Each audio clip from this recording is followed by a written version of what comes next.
Municipality ఎన్నికల్లో భాగంగా మనం ఈరోజు రంగారెడ్డి మున్సిపల్ మున్సిపాలిటీలోని 4వ వార్డులో ఉన్నాం. ఈ 4వ వార్డు వచ్చేసి మనకి దుల్కాపూర్. ఈ దుల్కాపూర్లో 4వ వార్డు నుంచి బీఆర్ఎస్ అభ్యర్థి నక్కా విజయ శేఖర్ పోటీలో ఉన్నారు. ఇక్కడ వీళ్ళు ఇన్ని రోజులు ప్రచారం ఎట్లా నిర్వహించారు, ప్రజలు ఎట్లా రెస్పాండ్ అయ్యారు, అలాగే ఇక్కడ ఈ 4వ వార్డులో ఉన్న సమస్యలు ఏంది, వీళ్ళు గెలిస్తే ఆ సమస్యలను ఎట్లా పరిష్కరిస్తారు, ఒక్కసారి తనతో మాట్లాడి తెలుసుకుందాం. అక్క నమస్తే, ఒక్కసారి మీ పేరు, మీ ఇంట్రడక్షన్ చెప్పండి. నమస్తే, నేను శంకరపల్లి దుర్గాపూర్ 4వ వార్డు నుంచి పోటీ చేస్తున్నాము. ఈ బీఆర్ఎస్ పార్టీ నుంచి పోటీ చేస్తున్నాము. ఈ నెల 11న జరిగే ఎన్నికల్లో మీరందరూ ఓటు వేసి గెలిపించండి. మీ సమస్యలు కారు గుర్తుకు ఓటు వేసి గెలిపించండి. ఈ సమస్యలన్నీ మేము తీరుస్తాము. మమ్మల్ని దయచేసి ఓటు వేసి మమ్మల్ని గెలిపించగలరని కోరుతున్నాను. Thank you. అన్న ఎట్లా ఉంది ఇప్పుడు మీరు ప్రచారంలోకి వెళ్తున్నప్పుడు జనాలు ఎట్లా రెస్పాండ్ అవుతున్నారు, ఎట్లా మద్దతు ఉంది? అందరికీ నమస్కారం. మేము బుల్కాపూర్ 4వ వార్డు నుంచి బీఆర్ఎస్ పార్టీ తరపు నుంచి మేము పోటీ చేస్తున్నాము.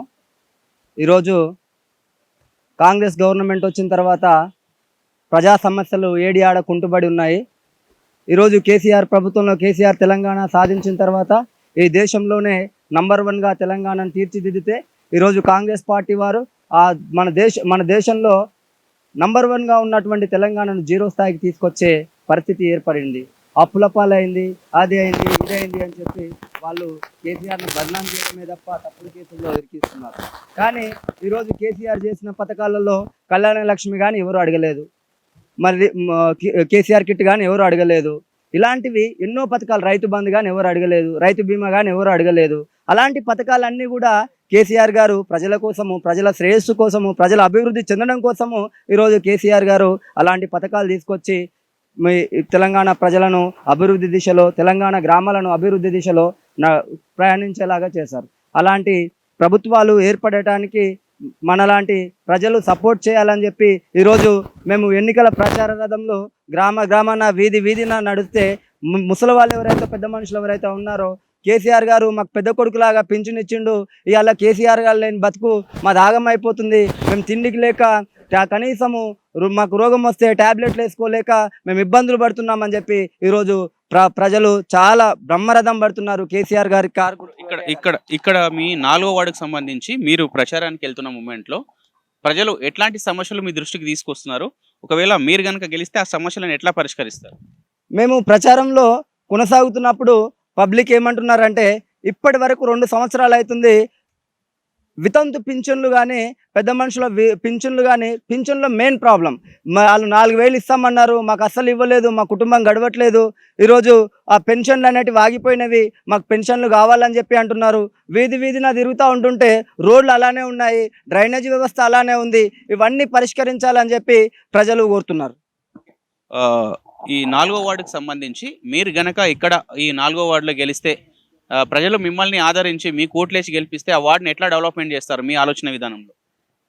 ఈరోజు ప్రజలందరూ కూడా మమ్మల్ని, మా అభ్యర్థనని మన్నించి మమ్మల్ని ఒకవేళ ఈ బీఆర్ఎస్ పార్టీలు కారు గుర్తుపై ఓటేసి మమ్మల్ని గెలిపించినట్లయితే కనుక మన వార్డులో ఈరోజు డ్రైనేజీ సమస్యలు కానీ తీర్చిదిద్దుతాం.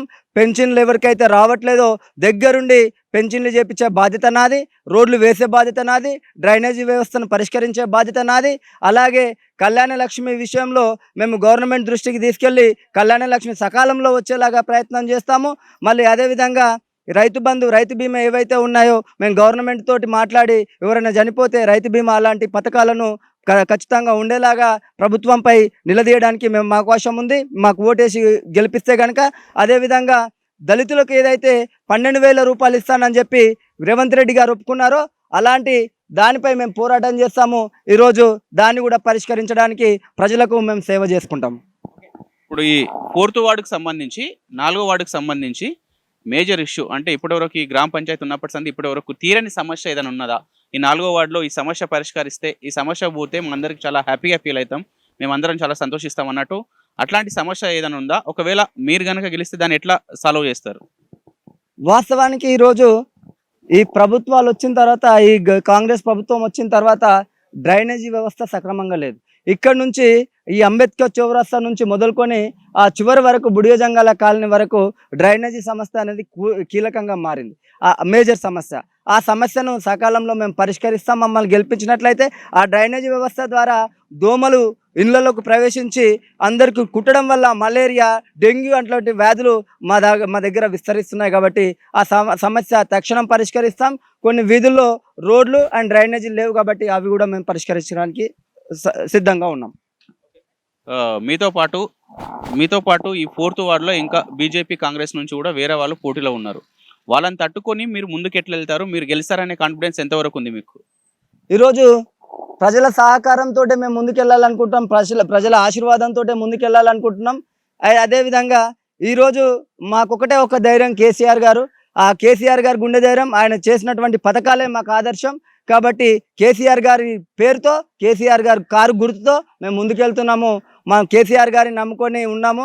కేసీఆర్ గారు అభివృద్ధి చేస్తారని చెప్పి మేము అనుకుంటున్నాము. కాబట్టి కేసీఆర్ గారి గుర్తుపైననే మేము ముందుకెళ్తాము. కేసీఆర్ గారిని గుర్తుపైనే అందరూ ఓటేస్తారు. ఇప్పుడు ఈ సందర్భంగా చివరిగా మీ 4వ వార్డు ప్రజలకి మీరు గనక గెలిస్తే ఈ 4వ వార్డులో ఎట్లాంటి డెవలప్మెంట్ చేస్తారు? అంటే మీ దృష్టిలో, మీ వ్యూలో నీకు ఏమైనా సొంత ఆలోచనలు ఉన్నాయా? నేను గెలిస్తే ఈ వార్డుని ఇట్లా చూడాలనుకుంటున్నా, ఇట్లా డెవలప్మెంట్ చేయాలనుకుంటున్నా, అట్లాంటి థాట్స్ ఏమైనా ఉన్నాయా?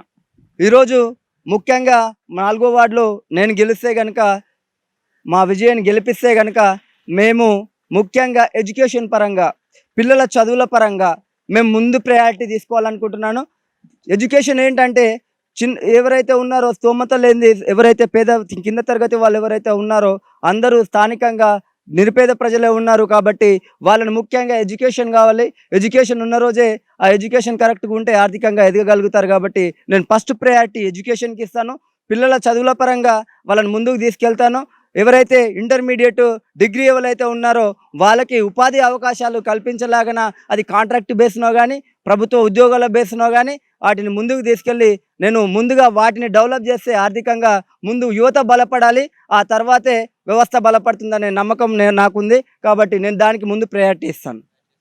దయచేసి మీరందరూ కూడా కారు గుర్తుకేసి మా నక్క విజయను గెలిపించగలరని 11వ తారీఖు పోలింగ్ స్టేషన్లో మా గుర్తుపైననే మీరు ఓటేయాలని చెప్పి కోరుకుంటూ అందరికీ ధన్యవాదాలు తెలియజేసుకుంటున్నాను. ఇప్పుడు ఇదే ఎలక్షన్ సంబంధించి కొంతమంది మనతో బీఆర్ఎస్ నాయకులు మనతో ఉన్నారు. ఎట్లా జరుగుతుంది, ఎట్లా ప్రజలు రెస్పాండ్ అవుతున్నారు తెలుసుకుందాం. అన్న చెప్పండి, ఎట్లా ఉంది మీ ప్రచారం? బీఆర్ఎస్ పార్టీ ఎంతవరకు ఉంది ఇక్కడ గెలిచే అవకాశాలు? అందరికీ నమస్కారం.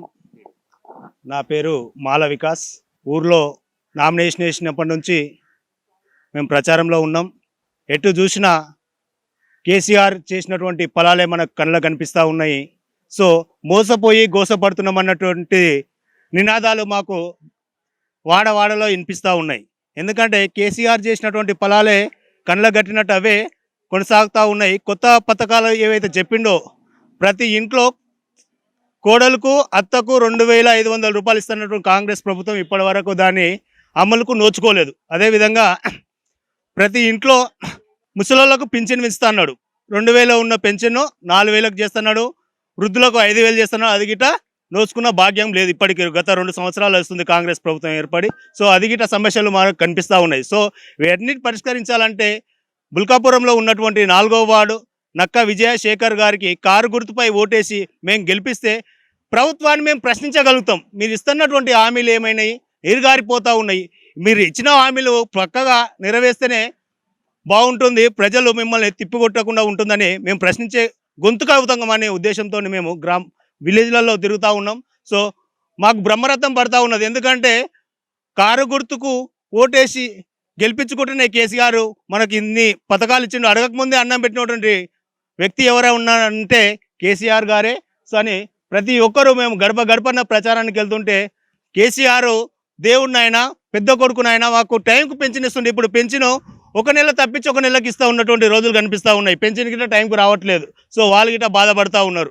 సో ప్రతి విషయంలో ప్రజలు చాలా బాధపడతా ఉన్నారు. కాంగ్రెస్ ప్రభుత్వం అనవసరంగా తెచ్చుకొని ఎత్తిన పెట్టుకున్నారు అంటున్నారు. సో ఆయన తిప్పికొట్టాల్సిన అవసరమే ఇప్పుడు జరుగుతున్నటువంటి రాష్ట్రంలో కాంగ్రెస్ ఏర్పడిన తర్వాత పార్టీ గుర్తు మీద జరుగుతున్నట్టు మొట్టమొదటి ఎన్నికలు కారు గుర్తు మీద మనం ఓటేస్తేనే కేసీఆర్ గారిని గెలిపించినట్టు అవుతుంది. సో మనం అందరూ దృష్టిలో పెట్టుకొని నక్కా విజయ గారిని భారీ మెజార్టీతో, మన బుల్కాపూర్లో ఉన్నట్టు భారీ మెజార్టీతో నక్కా విజయశేఖర్ గారిని గెలిపిస్తే మన వాడను అభివృద్ధి పదంలో నడిపించాల్సిన అవసరం ఉందని తెలియజేస్తా ఉన్నాను. ఈ అవకాశం ఇచ్చిన మీ అందరికీ మరోసారి ధన్యవాదాలు తెలియజేస్తున్నాను. కారు గుర్తుకు ఓటేసి నక్కా విజయ గారిని బాజాప్తగా మేము గెలిపిస్తామని బల్లగుద్ది చెప్తా ఉన్నాం. జై తెలంగాణ, జై కేసీఆర్. ఇక్కడ మన శంకర్పల్లి నాలుగో వార్డుకు సంబంధించి ఇది మన బుల్కాపూర్ గ్రామంకి వస్తుంది. ఈ 4వ వార్డులో నక్కా విజయశేఖర్ వాళ్ళు 4th వార్డులో ప్రచారంలో ఒక అద్భుతంగా దూసుకుపోతున్నాం. జనాల నుంచి కూడా మాకు ఒక అద్భుతమైన రెస్పాన్స్ వస్తుంది. ఏదైతే కాంగ్రెస్ ప్రభుత్వం ఈ 2.5 సంవత్సరాలు గడుస్తున్నా ఇంతవరకు ఇక్కడ ఏ ఒక్క రూపాయి పెట్టి కూడా డెవలప్మెంట్ చేయలేదు. ఇచ్చిన హామీలు కూడా నెరవేర్చకుండా జనాలను, ప్రజలను, మహిళలను, వృద్ధులను, ఆడపడుచులను, ప్రతి ఒక్క వర్గాన్ని, రైతులను అందరినీ మోసం చేసిందని వీళ్ళు మనతో చెప్తున్నారు. ఈ సందర్భంగా మళ్ళీ ప్రజల జీవితాల్లో వెలుగు రావాలంటే ఈ ప్రాంతం మన తెలంగాణ రాష్ట్రం డెవలప్మెంట్ కావాలంటే మళ్ళీ బీఆర్ఎస్ కేసీఆర్ రావాలని వీళ్ళు మనతో అంటున్నారు. ఈ 11న జరిగే ఎన్నికల్లో కారు గుర్తుపై ఓటేసి మమ్మల్ని గెలిపించాలని వాళ్ళు ప్రాధేయపడుతున్నారు. కెమెరామెన్ భరత్, సాయిరాజ్, శంకర్పల్లి, బుల్కాపూర్.